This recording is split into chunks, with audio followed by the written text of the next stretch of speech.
உங்கள் மகள் மாதிரி தான் நினைக்கணும், உங்கள் தங்கை மாதிரி நினைக்கணும், உங்கள் காதலியாக நினைக்கலாம், அது தப்பு இல்லை. ஆனால் அதில் ஒரு பெரிய கண்ணியம் இருக்கணும். ஒரு பெண்ணை பற்றி தப்பாக பேசாதீங்க, ஒரு பெண்ணை அழக விடக்கூடாதுயா. நம்மெல்லாம் ஆம்பளைங்க இல்லை. அப்புறம் நடுவில் வரும்போது 2-3 நாளுக்கு முன்னாலே ரொம்ப வருத்தமாக த்ரிஷா பற்றி எல்லாம் சொன்னாங்க. ஏதோ அவங்க இன்றைக்கி ஆஃப்டர்நூன் எங்களுடைய ஸ்டூடியோவில் தான் அவங்க ஒர்க் பண்ணியிருந்தாங்க. எங்கள் அசிஸ்டன்ஸ்லாம் வந்து சொன்னாங்க, சார் அப்படி பற்றி ரொம்ப ஏதோ இப்படி பேசிட்டாங்க, ரொம்ப வருத்தப்பட்டாங்க. நண்பர்களே, ஒரு நடிகை அவங்க வந்து நல்லா புரிஞ்சுக்கணும். இந்த நாடு நம்மலாம் சாவித்திரி அம்மாக்கும் மனோகர் அம்மாக்கும் கேஆர் விஜயா, சரோஜாதேவி இவங்கெல்லாம் பார்த்து வளர்ந்தவங்க. நம்மலாம் எங்கள் அம்மா அப்பாலாம் சொல்லும்போது வந்து எங்களுக்கு வந்து எக்ஸாம்பிள் எப்படி தெரியுமா இருக்கும், ஆடிப்பெருக்கில் ஒரு பெண் தன் காதலை எவ்வளவு தியாகம் செய்கிறாள் அப்படின்ற கேரக்டர். எனக்கு வந்து சரோஜாதேவி, சவுகார் ஜானி இவங்கெல்லாம் எனக்கு எங்கள் அம்மா பெரியம்மாக்கள், என்னுடைய தாயாருடைய தாய்கள். ஒரு நடிகையை பற்றி அவ்வளோ ஈஸியாக பேசிடாதீங்க.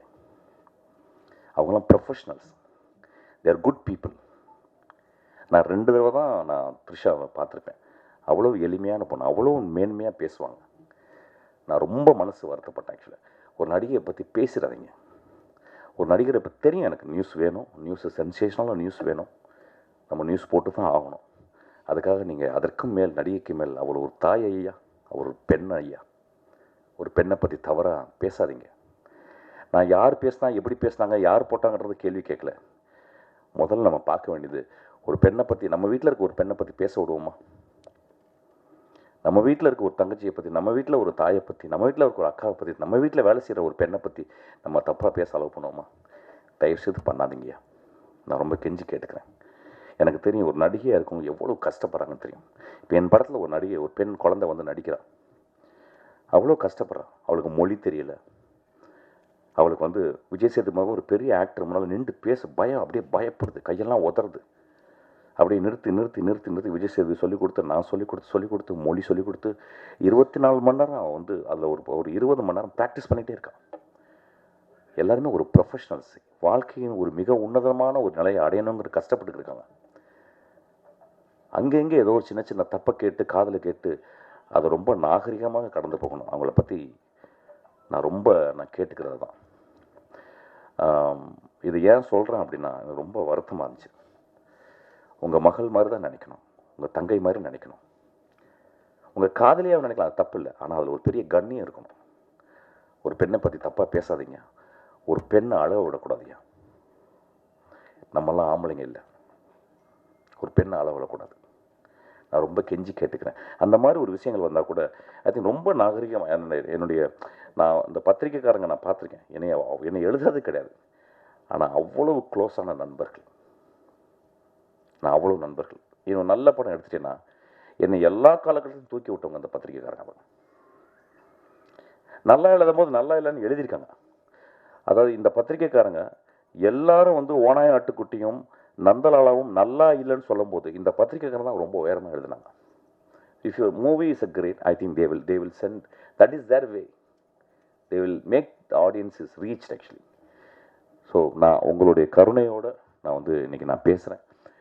பெண்களை பற்றி, அதாவது பர்டிகுலர் நடிகர்களை பற்றியோ தயவுசெய்து போடும்போதும் யாராவது சொல்லும் போதும் ரொம்ப கேர்ஃபுல்லாக, கவனமாக, அதை ஒரு சென்சேஷன் ஆக்காமல் ஒரு பெரும் கடமையோடு நம்ம அதை செய்யணும்னு நான் கேட்டுக்கிறேன். இந்த படம் வெற்றி பெற வாழ்த்துக்கள். நிக்கில், நீங்கள் நடித்த படம் என்னாச்சு? நான் அதுக்கப்புறம் பார்க்கவே இல்லையே. வந்துருச்சா? என்னாச்சு? வெரி குட், ஓடிடியில் வந்திருக்கு. நிக்கில் ரொம்ப நாளைக்கு அப்புறம் பார்த்தேன், ரொம்ப சந்தோஷம். நிறைய பேர் நான் ரொம்ப நாளைக்கு அப்புறம் துளசி வேலை எல்லாரையும் பார்த்தேன், நண்பர்லாம் பார்த்தேன். ரொம்ப நன்றி. இந்த படத்துக்கு ஆதரவு கொடுங்க. நல்லா இருக்கும் பட்சத்தில் எனக்கு தெரியும் நீங்கள் கொண்டு போய் சேர்த்துருவீங்க.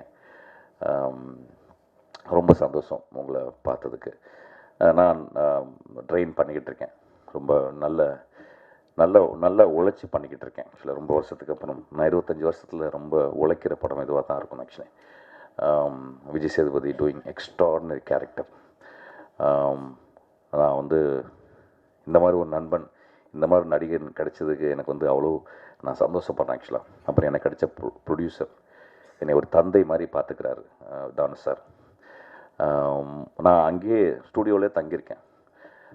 ஒரு நாளைக்கு டெய்லி வந்து என்னை பார்த்துட்டு போகிறாரு. தானு சாருக்கு ரொம்ப நன்றி. விஜய் சேதுபதிக்கு என்னுடைய நன்றி. என் படத்தில் ஒர்க் பண்ணலாம் நன்றி. சினிமா ரொம்ப அழகானது. ஒரு சினிமாவில் இருக்கிறதுக்கு ஒரு 100 ஆண்டுகள் புண்ணியம் செஞ்சுருக்கணும். ப்ரெசன்ட் மீடியா பீப்புளுக்கு வணக்கம். இந்த ஸ்டேஜில் நான் இங்கே நிற்கிறதுக்கு 12 வருஷ உழைப்பு. தேங்க்ஸ் திரு சார்.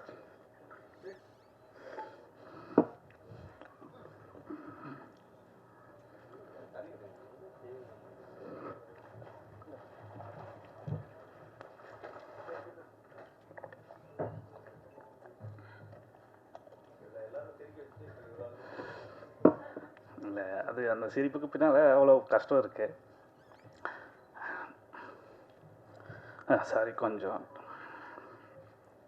அது ஏன் சொல்கிறேன்னா, நான் ஒரு 10-12 ஷார்ட் ஃபிலிம்ஸ் பண்ணியிருக்கேன். நான் யார்ட்டையும் அசிஸ்டண்ட்டாக இருந்ததில்லை. நான் சரி ஒரு படம் பண்ணலாம் அப்படின்னு நான் முடிவு பண்ணிவிட்டு, ஏன்னா என்னோடய பைலட் ஃபிலிம்ஸை ஆடியன்ஸோட ரெஸ்பான்ஸ் நல்லா இருந்தது. இவன் நல்லா ஹியூமர் பண்ணுறான் அப்படின்ட்டு என்னோடய ஃபேஸ்புக் ஃப்ரெண்ட்ஸ், என்னோடய ஒரு கூட்டம் இருக்குது, அவங்களே நீ சீக்கிரம் படம் பண்ணணும் அப்படின்னு சொன்னாங்க. சரி, எனக்கே ஒரு தைரியம் வந்தது, இப்போ படம் பண்ணலாம் அப்படின்ட்டு. அப்போ நான் பெரிய ஆர்டிஸ்ட்லாம் யார்ட்டையும் போகலங்க.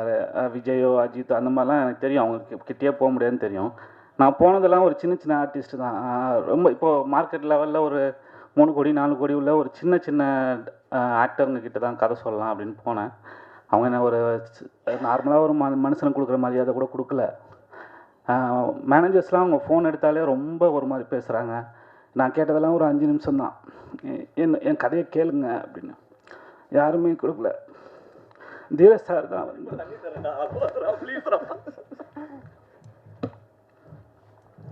மைம்கோப்பி அண்ணன் மூலமாக தான் எனக்கு இந்த வாய்ப்பு கிடச்சிது.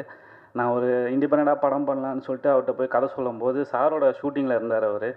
அவர்கிட்ட நான் போய் சொல்லும்போது சார் இன்ட்ரடியூஸ் பண்ணி வச்சார். சார் என் பேரை கூட கேட்கல, நீ யார், என்ன உன் பேர், என்ன மதம், என்ன ஜாதி, எதுவுமே கேட்கல. நீ படம் பண்ணியிருக்கியா, அசிஸ்டண்டாக இருந்திருக்கியா, எதுவுமே கேட்கல. 5 நிமிஷத்தில் என்னை இம்ப்ரெஸ் பண்ணுவேன்னு கேட்டார். சார் நான் 5 நிமிஷத்துக்காக நான் இத்தனை வருஷம் வெயிட் பண்ணுறேன் சார், யாருமே என்னை மதிக்கல. சார் 5 நிமிஷம் கொடுத்தாரு, கதை சொல்ல ஆரம்பித்தேன். நான் சொல்லி முடிக்கும்போது 1 hour ஆகிடுச்சு. சார் ஷூட்டிங் அப்படியே நிறுத்திட்டே இந்த கதை கேட்டார். அது நான் சொல்லும்போது ஒரு சின்ன படமாக தான் எடுத்துகிட்டு வந்தேன்.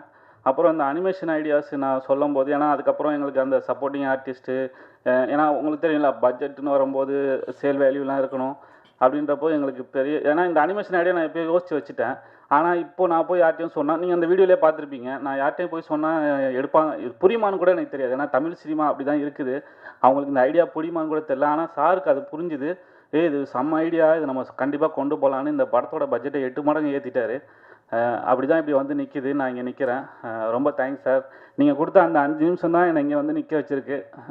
ரொம்ப தேங்க்ஸ். அப்புறம் மிஸ்கின் சார், நான் இங்கே நான் என்னோடய ஃபஸ்ட்டு மேடையில் நீங்கள் இருக்கிறீங்க, என்னோடய இன்ஸ்பைரேஷன். ரொம்ப சந்தோஷமாக இருக்குது sir. And present media people thank you. நான் எல்லாமே சொல்லிட்டேன், அந்த வீடியோலேயே சொல்லிட்டேன். நான் இதை தான் சொல்லணும்னு நினச்சேன்.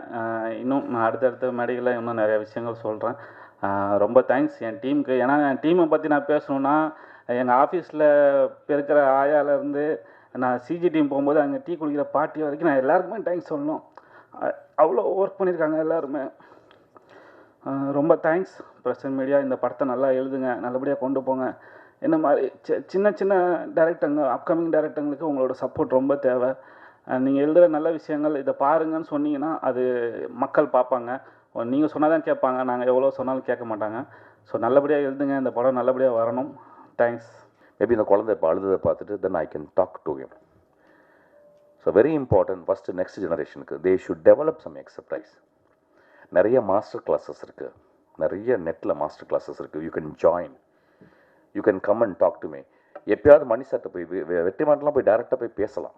வெற்றி சார் நீங்கள் எதாவது பேசுங்க சார் அப்படின்னு கேட்கலாம். So these are the very important. ஏன்னா இன்றைக்கி தமிழ் சினிமா இன்றைக்கி அவ்வளோ கஷ்டத்தில் இருக்குது. எவ்வளோ கஷ்டம்னு எனக்கு தெரியாது, அவ்வளோ நான் சொல்ல முடியாது, அவ்வளோ கஷ்டத்தில் இருக்குது. ஒரு படங்கள் விற்கிறது கிடையாது. ஒரு படங்கள் நம்மளுக்கு கிடைச்ச நல்ல சலுகைகளும் இப்போ அப்படியே மூடிக்கிச்சு. I don't want to mention that, I don't want to reveal that. So expertise is very important. That also இருக்கணும். அதனால் ஒன்றும் கவலைப்படாத தம்பி, நீங்கள் வந்து வின் பண்ணுவீங்க. நீங்கள் உங்கள் மூஞ்சியை பார்த்தோன்னே தெரிஞ்சு நல்ல பையன் தெரிஞ்சுது என்ன. அப்புறம் I understand your emotion actually. You will come up big, don't worry. அவருக்கு ஒரு கிளாப் அடிப்பான் அவருக்கு. Will come up big, will come up big. நான் மூஞ்சியை பார்க்கல தெரியுது, அது ஏதோ ஒரு குழந்தை அவங்க அம்மா மூஞ்சி இருக்கு அப்படியே அப்படி.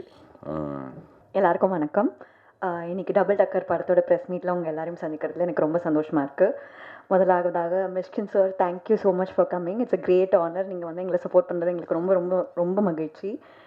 அண்ட் எனக்கு I'm very grateful for this opportunity. I would like to thank my entire team, starting with our producer sir Chandru sir. ரொம்ப கூலாக காமாக கம்போஸ்டாக இருப்பார். இந்த மாதிரி ஒரு கம்போஸ்டான ப்ரொடியூசர் நான் பார்த்ததே இல்லை. அப்படியே கான்ட்ராஸ்ட் கேரக்டர் நம்ம hero Dheeraj sir. Very very vibrant person. அவர் செட்டுக்கு வந்தாலே என்டையர் செட்டை சேர் பண்ணி ரொம்ப ரொம்ப எனர்ஜெட்டிக்காக இருக்கும். அண்ட் டேரக்டரை பற்றி நான் சொல்லணும்னு நினச்சேன், பட் நீங்கள் எல்லாருமே இந்த வீடியோவில் பார்த்துருப்பீங்க எவ்வளோ கூலான பர்சன். ஒரு நாள் கூட அவர் டென்ஷன் ஆகி நான் பார்த்ததே இல்லை. Very very jolly person. And full மூவியை ரொம்ப ஒரு ஹாப்பியாக நல்ல ஒரு வைபோடு கொண்டு போனார். அண்ட் கௌதம் எங்கள் சினிமாட்டோகிராஃபர், he was very ரொம்ப நல்லா he's done his work. And எனக்கு அப்பப்போ நிறைய சஜஷன்ஸ் கொடுத்து he's helped me throughout the movie. And Kovai Sarla ma'am மாதிரி பெரிய ஆர்டிஸ்டோடு அந்த மூவியில் நடிக்கிறத ரொம்ப ரொம்ப பெருமைப்பட்டிருக்கேன். அண்ட் வித்யாசாகர் சாரோட மியூசிக்கோட மேஜர் ஃபேன்னா. சின்ன வயசுலேருந்து அவர் பாட்டு கேட்டு வளர்ந்துருக்கேன். அண்ட் அவர் மியூசிக் டைரக்ட் பண்ணுற படத்தில் நான் நடிக்கிறேன்றது எனக்கு ரொம்ப பெருமையாக இருக்குது. So thank you so much for this opportunity. And நீங்கள் டீசர் பார்த்தாலே தெரிஞ்சிருக்கும், உங்களுக்கு இது ஒரு ஃபேமிலி என்டர்டெய்னர். அண்ட் எல்லா கிட்ஸுக்கும் இந்த மூவி ரொம்ப பிடிக்கும். ஸோ கண்டிப்பாக உங்களோட சப்போர்ட் எங்களுக்கு தேவை. Thank you. And Nikhil sir, thank you so much for organising this. Thank you.